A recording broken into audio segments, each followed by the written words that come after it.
एका शांत गावात हरी नावाचा एक गरीब पण प्रामाणिक शेतकरी राहत होता. त्याच्याकडे जमिनीचा एक छोटासा तुकडा आणि कालू नावाचा एक विश्वासू बैल होता.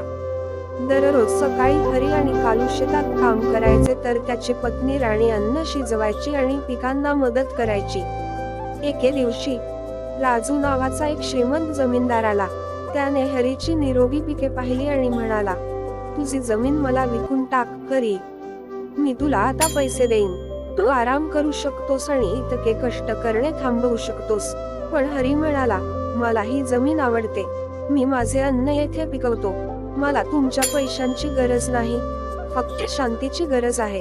राजू रागावला होता. त्याने गुप्तपणे त्याच्या माणसांना हरीच्या विहिरीतून पाणी चोरण्याचा आदेश दिला. काही दिवसांपासून हरीची झाडे सुकू लागली. पण हार मानण्याऐवजी हरी आणि राणी बादलीने नदीतून पाणी गोळा करत होते.